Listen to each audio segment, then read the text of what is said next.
こんにちは。こんにちは。今回は、はい。フェラーリのエアロって、はい取り付けが難しいかどうか。はい。今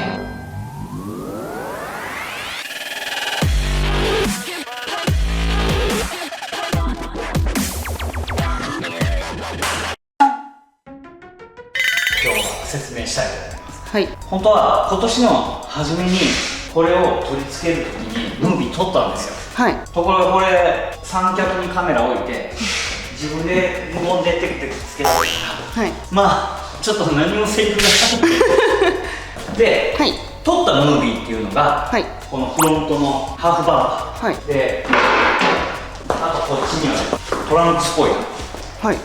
これは両面テープだけなんで取り付けすごい簡単なんだけど、両面テープだけだからこう飛んでいかないかなっていう心配がね、される方いるんですけど、はい。これはスーカーサーキットで飛んでいかないよっていうルールはい。やりましたので、それを見ていただければ分かると思うんですけど、はい。まずこのウイングからはいちょっと説明して、はい。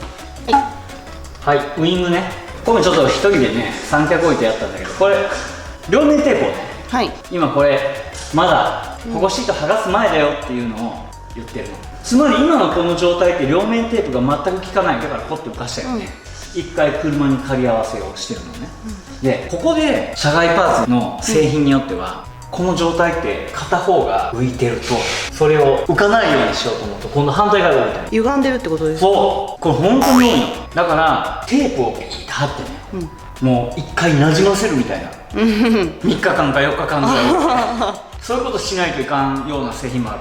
そうなんですか。でうちの場合はそういうことをしなくても、もうこれ見てももうぴったりついてると思うんだけど、はい。こう隙間がないよっていう、ちょっとピンボケしとるけどさ、この頃まだこんなズームで自分でやらないかんかったのでなかなかこれ難しかったんだけど、こっち側はね、浮きがないよ。今もう両面テープが効いてない状態、でこのフィッティングっていうのをただ乗っけてるだけですね。ただ乗っけてるだけだけど浮いてない、ほらこれね、本当だ。ほら外れるよっていう、ぴったりなのに。で今度取り付け方法、この両面テープの端っこ、いっぺんに全部やっちゃうと曲がってつけちゃったらもう取れんくなるから、一部分だけめくってそれでこう合わせておくのね。はい。全部めくってないもので調整が効くの。ちょっとだけなら動かせるんですか。動かせる動かせる。ほんで位置が決まったらピーってね、この保護シートをこうやって引っ張ってる。この瞬間が気持ちいいんだよね。抜けるんですね、ああやって。これ抜けるんだよって。こうしとくと、もうもうここまでやっちゃうともう調整効かんけど、調整が効くような状態の時に、位置を決めて、位置が決まったらああやって保護シートをピーって取っていくと取り付けができる。もうすごい簡単。簡単ですね。だからもうこれ塗装済みってクリアカーボンの上にクリア塗装するんだけど、もう塗装済みで買ったらもう届いたら、自分でつけれる。すぐですね。まあそのフェラーリのオーナーがね自分でつけるかどうかはちょっと置いといて、確かにそうですね。まあそのうちのこの技術ね、これなんでじゃあここまでフィッティングがいいのができたかっていうと、これを作ってる時って、クレイモデルってうちここで、この場所でね、いつもクレイモデル作るんだけど、その粘土でね原型を作るの半分だけ作るの。このウイングの半分だけ、これを粘土で形作るんだけど、半分だけ作るの。粘土で半分、この半分だけ粘土で作って、あと測定するの。ピー、3D 測定、あとは反転だね、データ上で。人間の手で作るとどうしてもね、こことここ右左同じになかなか作れないから、左だけ作っておいて測定して反転すれば右も左も同じ形になる。あとこの粘土をつける前に、ここの取り付け面のところを 3D で測定しておくのね。そしたらもうコンピューター上でこの取り付け面と、このウイングのところと、全部データ上でこうフィッティングが、そのパソコンの中でバーチャルフィッティングができる。で両面テープどれだけ使うとか、じゃあそういうふうにして設計するから、もうピッタリ。すごいですね。で裏の両面テープを留めるところね、少少しこうへこませてある。そうだ、この車用はないんだけど、はい、同じメルセデス・ベンツのウイングがあるからちょっと持ってくるわ。はい、ちょっと待って。ダーン。はい、これフェラーリ用とは違うんだけど、はい、また他のねメルセデス・ベンツの S クラスっていうやつのね、はい、トランクスポイラー。これ両面テープのとこね、わかるかな。少しね段にしたの。段にしたの。わかるか。わかります。わかるか。段になってるね、ここ。はい、ちょっと今拭いてきたから濡れとるけどこれね段になってる、これつまりどういうことかっていうと、両面テープ貼ったらこの両面テープの厚み分がさ、これだけ厚みあるわけじゃん。こんだけね厚みがあるわけだけど、この厚み分の両面テープの分だけトランクスポイラー浮いちゃうじゃん。だからこの分へこませて、ほっつけても両面テープがあんまり見えんようにした。つまりこれもそう、両面テープがこれ見えないじゃん。見えないです。なんかピターってついとるみたいじゃん。全く見えないですね。でこれちなみにピターってついとると両面テープが効いてない状態。もうついとるもんでさ、両面テープが。そっか。そうだから若干浮いとるんよ。どう1ミリもないぐらいかな。少し浮いとる。わかんない。でも分かんないレベルわかんないですね。そう、もうこんな、でもね同じ一定の距離感でこう隙間があって、まあ両面テープがしっかり効いとるからこういう状態なんだけど、でも両面テープ丸見えじゃないじゃん。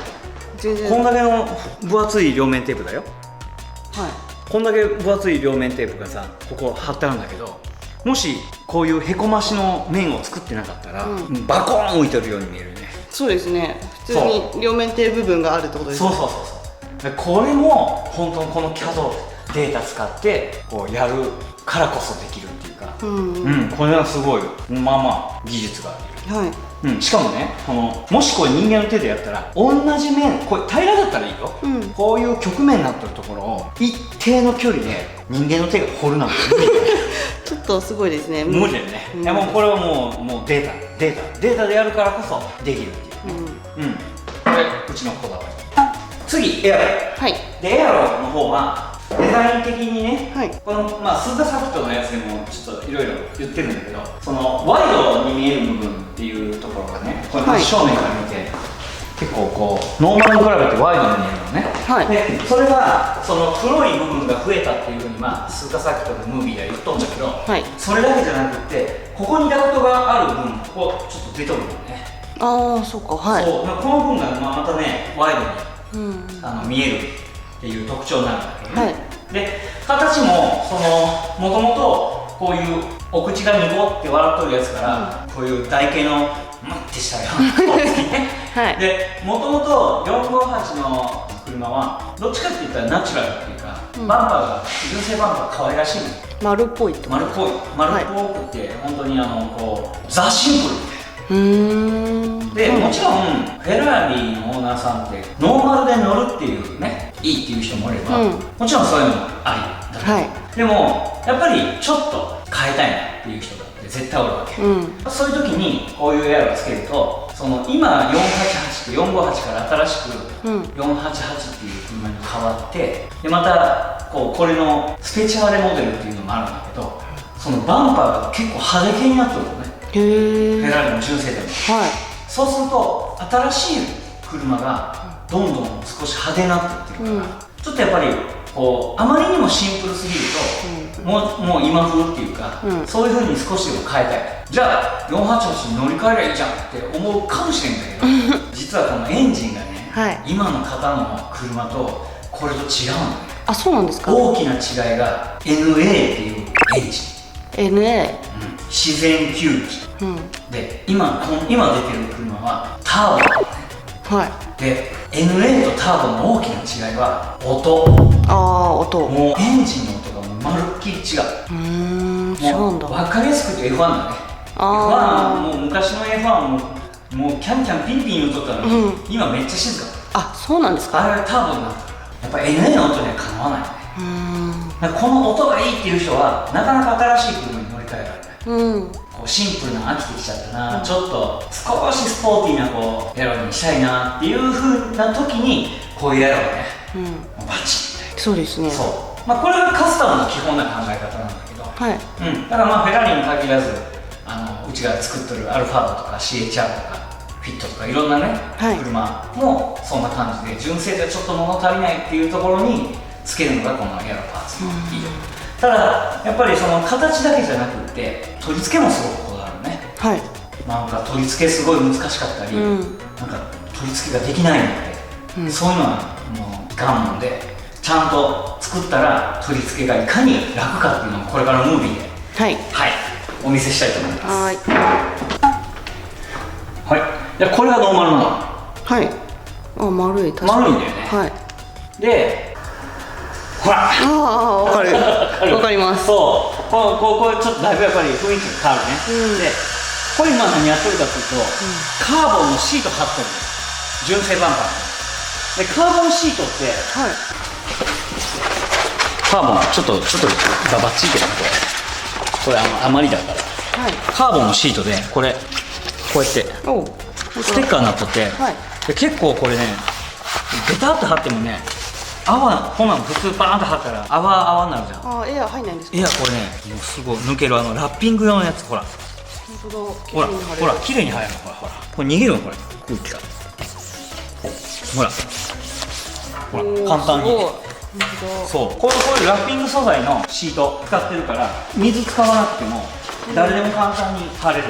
なんでこんなところに、なんか刺し棒みたいな刺し棒みたいになっちゃってる。なんでこんなところにカーボンのところ貼るかっていうと、ここのコンダクトがね、ダミーじゃなくて本物なのね。ここから空気入ったらこっちから逃げるの。ところがここ穴開いてるっていうことは網じゃん、もしここに黒いのカーボン柄の貼ってなかったら中の赤いのが丸見えなんだよ。ああ、そうですね。だからこれ黒くするために、で黒のシートじゃちょっとあれだからカーボンにした。だからちょっとこれこっちにピント合うとはいかんけど奥にピント合ってくれるとカーボンがおるの。はい、いますね。あ、見えるね。はい。そうですね。そうでカーボンシートをこの部分に貼った。へえ、そうなんだ。よし、でこれを貼って、ここにマスキング貼ったのは一旦ちょっとすごいバンパーつけるの簡単なんだけど、パコってまずつけといて位置だけ決めて、バンパーから何センチの下のところにこの黒いのダクトが来るかっていうのを測っといて貼るのね。こういう状況でほら貼るとここ隠れる。そうですね。はい。そうでまずねエアロの取り付けがねこの下のねアンダーカバーからつける。アンダーカバー、下の底面、で実はこれ ABS の真空成形だからアンダーカバーとハーフエアロと一体型にはすることできないので分割にしようのね。別々分割2ピースで成り立ってる、このアンダーカバーの部分はこういう純正のボルト使えるように、ボルト固定をしてる、だから一回これボルトを抜いてるのね今、いらんところはカットしたけどまあこの間が長いなでこれ両面テープ、さっきのウィングと一緒で、この一部分だけ、これも調整が効くように全部ペーンってめくっちゃうと、もう位置がずれると大変だから。でこれ柔らかいもんさ、本当だ。 ABS だから柔らかいって言ったってちゃんとついたら強度があるんだよ。ほらブヨンブヨンになってるけどさ、じゃあこれ大丈夫って思うじゃん。パキンって割れちゃいそうですよね。こう割れはしないけど、もうちゃんとつくとしっかりしてる。そうですね。つくとしっかりする。だからもう何にもこんな柔らかい、あえて見とったら柔らかいけどもうつくとしっかりするから、大丈夫で、こうやって下にネジをつけていく。で純正のビスを固定して、これ両面テープのこれ後でピーって取る。これ先にやっちゃうと、これ今ね取っとるけど先にやっちゃうともうずれたらおしまいだから、でネジを締めてからだともう今度取れんくなっちゃう、挟まっちゃう。そうなんですか。そうだからネジを締める前にネジ位置決めといてテープ取って本締め、でここも今度これが本体のバンパーにハーフバンパーに接着する両面テープ、これもめくっといて、でいよいよ登場ね。これね、これ穴開いてるでしょ。でこれも両面テープの一部分だけめくっといて、マスキングテープで留めるのはこの両面テープのこれがピコンって中入っちゃったら大変だからね。ああそっか取れなくなっちゃうから、でこれガリガリってやっと傷ついちゃうからそろーっとそろーっとそろーっとでこれね面白いんだよ。この部分をね、はい、ナンバープレートの下にプンって入れるからね、傷つかんようにああやってやって、ほらほらすごい。これ ABS だからできる。 ABS だからできる。こんな FRP だともうパキパキってなるね。すごい。でこれがもし FRP でも取り付けすごい難しいと思う。これ柔らかいもので、こうやって伸ばせたりでパチンパチンって言ってほらもうはまるの。こうしたらもう手外してもほら落ちないでしょ。本当だ。両面テープまだ何にも効いてない状態で、だけどもうしっかりパチッパチッとこうフィッティングするのね。もうだからバンパーハーフバンパーをつけるっていうのはもう1分もかからないよね。もう秒単位でつけれるから。でこの最後のこの気持ちいい作業これ一番好きなんだね僕ね。こうやってめくっていくと全部めくると完成みたいな。すごい簡単。まあ実際はちょっと準備したりであれだけど、大体ほんでも作業時間って言ったらこのムービーで言ったら5分ぐらいだよね。そうですね。一部分はカットしてるけどこれでも30分はかからんと思うな。そんなに早いんですか。ひどいエアロになると合わないの全然、だからもうこう削ったり足したり、もう昔なんかひどいよ。エアロがつかんから、真っ二つのここバーンって切ってねこれでつけて、こうほら届かん部分を足してさ、で加工しないとつかんとかね。そうもうザラにあったもんね昔は。ひどい。そうで、あとこれの ABS のいいところはこんだけ両面テープ使ってるから、FRP だと取れちゃうんだよね。あ、そうなんですか。接着が弱いから。 FRP って裏がボコボコしてる。ザラザラしてるから。ザラザラしてるもんで両面テープの隙が悪くて取れやすい、でも ABS は両面テープしっかり止まるので、そっか、そうツルツルだから。そうだからこれもうほぼほぼ貼り付け系の、まあもちろんボルトも使ってるけど貼り付け系のエアロで、でサーキット走った。すごいですね。どうだ大丈夫だろう言って外れへんぞみたいなそう昔なんかよくあったのは本当にサーキット走ったらエアロ帰ってピットで帰ってきたらもうエアロ外れかけとか、あれどこ行っちゃったみたいな、ないみたいな。ないみたいな。そうで、そういうのも本当にあったもんね昔はね。だから今はもうやっぱり技術も進歩してるから、もうそういうことにならんように、やってるんだけどね、これがうちのエアロの特徴。フェラーリでもすごいエアロ取り付けるのが簡単っていうか、このムービー見て分かったんだと思います。はい